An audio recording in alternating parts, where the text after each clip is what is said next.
Q1 results, where's ROAMEO, numbers and the plan, and the New York stunt.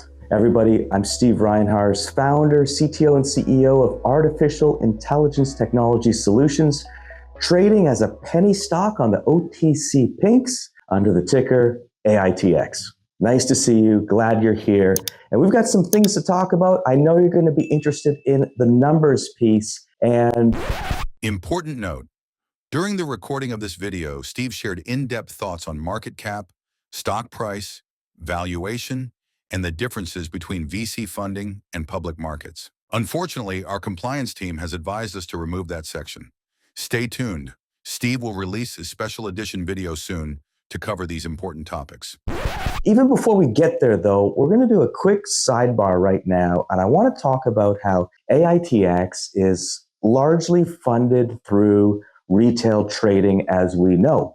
And I want to contrast that to how other AI companies are funded, specifically a route that is through venture capitals. And I want to share kind of some of the contrast between what I consider how we're funded, say through Main Street, versus how other companies are funded through venture capital, because there's a very important distinction that I want to bring attention to, and that is market cap or value. And what I'm saying here is that AITX, being public, right, being on the OTC, has a valuation that is the sum of the number of outstanding shares times the share price equals our market cap, right? It's determined by share price and outstanding shares, right? That's how we get it. So it's done really by the market. Now, I want to contrast that because you might look at our market cap and it's $25, $30 million or something like that. Some would consider it low because it's maybe only 3.5 times of our revenues. So I hope that helped educate folks or had you guys think about, hey, how does our market cap really look? If we were funded by VCs, what would our market cap be? I don't know. We've got a heck of a corporate brochure that shows everything we've built, with some comps to some companies that just have a small sliver of competition against the entire AITX ecosystem. Let's talk about Q1 results. Q1 is expected to be filed on time without an extension, which means that it'll file on July 15th. Thereabouts, depending on when the weekend falls, but everything is looking in order. But as I've said before, Q2 should be profitable because of the one-time gain on the debt settlement that should finish settling out in August. So we made kind of 2 payments towards that settlement so far. We've got our 3rd payment to make in August, and we're very, very happy and excited about that. It's amazing. I couldn't be happier about that for everybody involved in this company. And then let's keep moving on because we've got a lot to do. And a lot to do is ROAMEO. So you have seen 4 great quick clip episodes of ROAMEO on tour in California right now. And I've been getting a lot of questions. I'm like, well, where's ROAMEO now? You know, like is episode 5 coming out? What's going on? And I will tell you right now, I'll tell you in this venue on YouTube right now, there are months of ROAMEO demos scheduled across the country. So it's actually a fairly comprehensive plan. California goes up, like Southern and Northern California. I think we go into Oregon. We start heading east. I think there's a couple spots in the Midwest we stop. Then we're back in Michigan for some work. Then we're going down the eastern seaboard a little bit, down through Florida, back around through Texas. So ROAMEO is going around the country showing incredible results for customers that are all smiles all the time. People are putting stickers on the ROAMEO, they're taking pictures, sharing it with their friends. It's super fun, but it's highly, highly effective. And I'm working on something right now, which I'll share publicly, maybe, I don't know, probably I'll share publicly because I think our audience wants to hear it. But it's, what does ROAMEO do? Very specifically, what does ROAMEO do, right? We've had to engineer the autonomy for ROAMEO. What does ROAMEO do at an intersection? What does it do with pedestrians? What does it do with obstacles? How close a lane can it travel? What happens if there's an obstruction in the lane? These are all questions that we've had to ask and have solved. And I think I'm going to publicly reveal those in the next couple of weeks or so. I think people will be really interested to it. Our autonomy is strong. It's a super strong point about ROAMEO. And the tour seems to be working because we're in multiple conversations, more than 5 active conversations right now with clients talking about double-digit orders. And I want to share with you the impact of that, okay? Just 40 ROAMEOs on subscription today, plus our existing revs without any attrition, push us into positive operational cash flow. Okay, that's it. That's easy, right? That doesn't even include the extra ROAMEOs and Roses and Avas that we're selling along the way.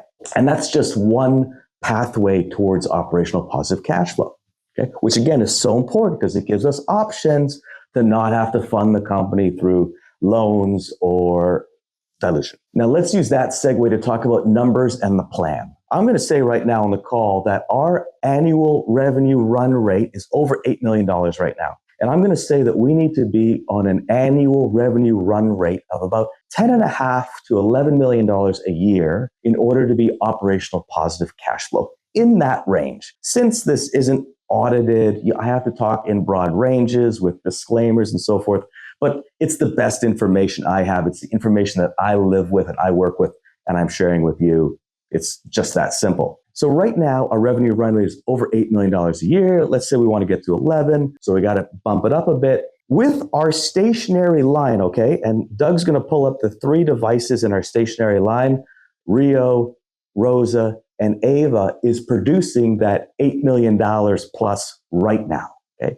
And I said at the beginning of the year that just with those 3 products, we should be able to get to operational positive cash flow before the end of the fiscal year. Right, okay, we know this. Now let's say what happens when we add ROAMEO, SARA, and RADDOG this fiscal year to these numbers. How is that going to accelerate it? How much past operational positive cash flow can we get this fiscal year? Well, I will tell you right now that we should be delivering the first 2 fully production ROAMEOs to paying clients in August. That provides a nice boost. Hopefully, August, September, October, November, December, January, February, we should be making more ROAMEO developments. Now, are we going to deliver 40 this year? I don't know. That's a stretch. It's possible, but I wouldn't count on it by any stretch of the imagination. But even if we get a nice portion of that, boom, gets us closer. And we're still selling Rios, Avas, and Rios, gets us closer. And then we layer in SARA. Now, SARA is software, so I don't need a lot of capital to create and deploy SARA. It's in the cloud. It's a high volume, low cost solution, which means we want to put out tens of thousands or millions of iterations of SARA and its derivatives into the remote video monitoring market. And then you're pretty much stuck and locked in there. We're working really hard to be the incumbent agentic AI system for security and facility. So very, very, very exciting. And then you throw on that last third piece. How many RADDOG LE2s are we going to sell this year? I don't know. We're going to sell a bunch. We're going to sell a bunch. Obviously, we've got limited resources to sell and engage. And I'm hoping that the first couple clients that get them, including Taylor PD, creates the momentum, and other police forces will get it from there, which is why we're not spending too much time marketing it. We're going to prove it in the field. So I like where we're at. That's where we're at. You know where we're at. And sometimes it seems the only people that might not know where it's at are people who don't get it and complain about why the stock isn't $1 million a share right now. It is what it is. This is our journey. We're going to stay on our path because, as you heard on this call, it sounds pretty good. It sounds like a sound plan, and we're being successful at it. And along those lines, if you haven't already, I really I'm asking you, download the corporate brochure. The link is right here. Just get it. It's got our products and solutions in it, and it also talks about some comparative companies in the space. I think you're going to find it very, very interesting. Earlier in the call, I talked about valuations and VC valuations. There is a company on the stock market that trades at over 500 times its very minuscule revenue. Their revenue is a fraction of ours, and they've got a $500 million market cap. It's nuts. They're not directly competitive to us. Anyway, it's an interesting data point. All right, last item this week is the stunt that we pulled in New York City last week. Now, we had a couple of our guys, we brought a RADDOG, we brought Hero, and we were going to walk around Times Square and just kind of see what the reactions were. That was it. The idea that I wanted to gain and learn was, what are humans' feelings of seeing a humanoid robot in this setting be? I was interested, are people going to love it, hate it, or going to whatever, right? I will tell you overwhelmingly, almost exclusively, people loved it. The reactions were amazing. And at the same time as the reactions to Hero were amazing, reactions to RADDOG were really muted. I was really surprised. People were like, oh, okay, whatever, robotic dog. He's got this rad backpack on it and his screen and stuff. Okay, whatever. That's fine. This is one of the data points that I wanted to capture. But Hero was really, really interesting. We had a miss. We did not have AITX branding on the devices as we walked around. That half-hour walk turned into 2.5 hours, which was amazing. And we're going to be doing them again around the United States throughout the course of this year with branding on it, because I think it's just a great guerrilla-style way to raise awareness, meet people, and continue our grassroots engagement, because, of course, we come from Main Street. Everybody, that's your weekly update this week. I hope you're doing great. And remember, please like, subscribe, share, and have a wonderful weekend.